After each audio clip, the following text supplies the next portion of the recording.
Yes, I know I've been very absent over the past few weeks. Hell, you'd probably say a couple of months.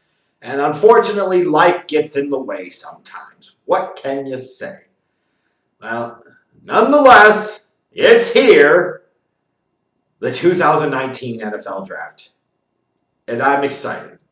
Yes, my guys don't have a pick in round one, and that's okay.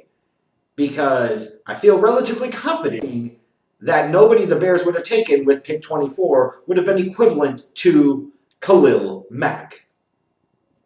It is what it is. But anyways, I'm here to bring you my at the last damn minute final super final 2019 NFL mock draft.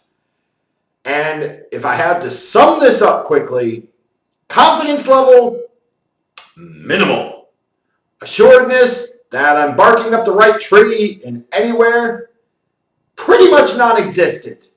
And also, that is okay. Because ultimately, while sure, I would like to replicate last year's success in mock drafting, but I have like 8 or 9 of them ranked, something like that, which is really good. It's just a mock draft. It's not life. It really isn't.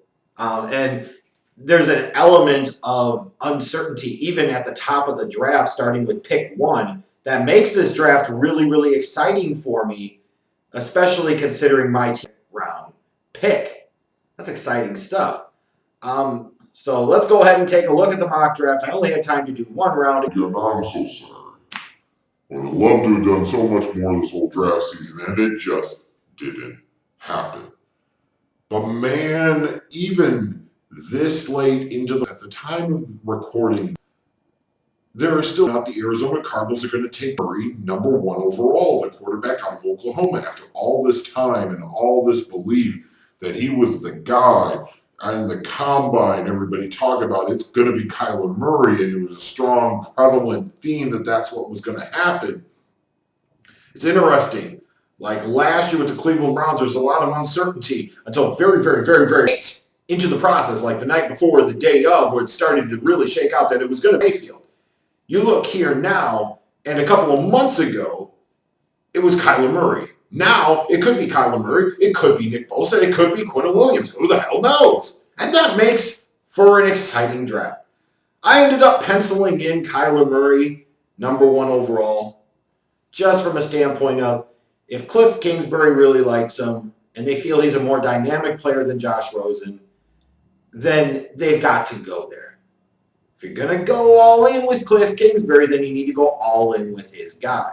And there's a big part of it. You may wonder, is it the smoke screen? Is this really legitimate? And those are valid, fair questions to ask. It seems kind of foolish to take a quarterback number 1 overall after you just traded up last year from 15 to 10 to take a guy in Josh Rosen, who, if he was in this draft class, might potentially be the number 1 or number 2 quarterback in this class. Seems weird to me, but time will tell. Like, no matter what happens with Arizona in pick 1, the subplots are going to be fascinating. Either it is Kyler Murray, and then we've got a sub-market talking about where the hell Josh Rosen's going to end up. Is it going to be Miami? Is it going to be the Giants? Is it going to be the Redskins? Is it going to be the Chargers? Is it going to be somebody else? Maybe the Patriots. Who the hell knows? And if he's not taken number 1 overall, and it's, let's say, Quinnen Williams or Nick Bosa, Kyler Murray drops from 1 to 2 to 3, all of a sudden the Jets are sitting there potentially in the catbird seat, a team that's been very open and very desperate about their desire to trade down. Now all of a sudden, Kyler Murray potentially is there at number 3. That's fascinating to me. There's a part of me that even with the sake of the mock draft going completely to hell, I frankly don't care at this point. For pure intrigue and subplots, while the Kyler Murray going number 1 overall and seeing what happens with Josh Rosen is interesting, boy, it gets a lot more interesting if Kyler Murray potentially doesn't go number 1, he doesn't go number 2, and all of a sudden you're sitting there at number 3, and you have like Quinnen Williams and Nick Bosa off the board, and all of a sudden you've got all these quarterback-needy, desperate teams with Kyler Murray sitting there with a team like the Jets that are clearly open for business. Woo! That's going to be exciting. That's going to be real exciting because now all of a sudden you got the reports about Daniel Snyder taking over the first round for the Redskins. And you know what happens when he does that? Does another team have a true hard-on for a Kyler Murray? Would the Bengals go big and go home and try to get him? Would the freaking Dolphins say, screw the tanking, let's go get Kyler Murray now? Man, if Kyler Murray is there at number 3, what the hell's going to happen? Could the Raiders be trading up from 4 to 1? And Arizona's be creating the smoke screen all along to try and get somebody to trade up to 1 so they can take Kyler Murray like the Raiders. Who the hell knows? Like, if Kyler Murray doesn't go number 1, this whole draft is going to go in a weird, freaking awesome direction. But as I've got it right now, I've got Murray going 1, Bosa going 2, which with the reports of Solomon Thomas potentially being on the trading block would seem to indicate Nick Bosa would be the 49ers guy at 2, especially with him tweeting or deleting the pro-Trump and anti-Kaepernick tweets. Seems to make sense. Jets at 3 if they weren't able to trade down. Ed Oliver or Quinnen Williams. They could go in either direction. I've got him going with Ed Oliver. There's been a lot of reports in recent days that it's going to be Oliver. Maybe it would be Quinnen Williams. Maybe it's not. But then you've got the Raiders at 4 with Quinnen Williams. You know, when you look at it, like if Kyler Murray goes number 1, what I've got at 2, 3, 4, 5 with Bosa, Oliver, Quinnen Williams, Devin White seems pretty logical and realistic, doesn't it? Like, if Kyler Murray goes 1, there's a very good chance that my next 4 picks are also right. And if he doesn't go number 1, all hell breaks loose. Where it could get really interesting is, let's assume that Kyler Murray does go number 1 overall, is what do the Giants do at 6? And I'm sorry. Daniel Jones is sitting there. And I know there's a lot of talk about them taking him at 17, but that's usually not the way this works in terms of quarterbacks. It just isn't. Teams get needy, they get desperate, and they reach for him. And there's not nearly as much of a penalty for reaching for him now with the rookie contracts scale set up in the NFL. You can't sit there and rely on Eli forever. And to me, the Giants, it's been really hard to get a gauge or read on them. Like last year, a lot of people felt pretty confident that it was ultimately going to be Saquon Barkley, as did I. This year, it says absolutely, unequivocally, beyond a shadow of a doubt, that's Dave Jones.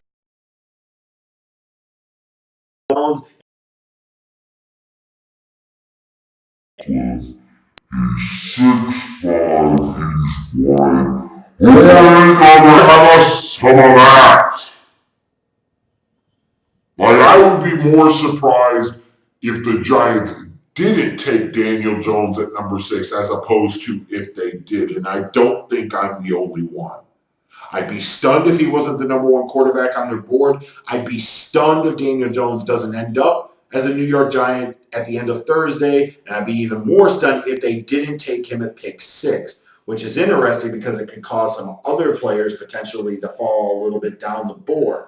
And when you look at the way my mock draft works out, once the Jaguars take TJ Hockenson at 7, although they could go offensive tackle there, all of a sudden now, pick 8 with Detroit, there have been a lot of talk about them wanting to trade down. Hawkinson's off the board. It feels like they would want to trade down at that point. And now you've got the Redskins. Dwayne Haskins went to school with Daniel Snyder's son.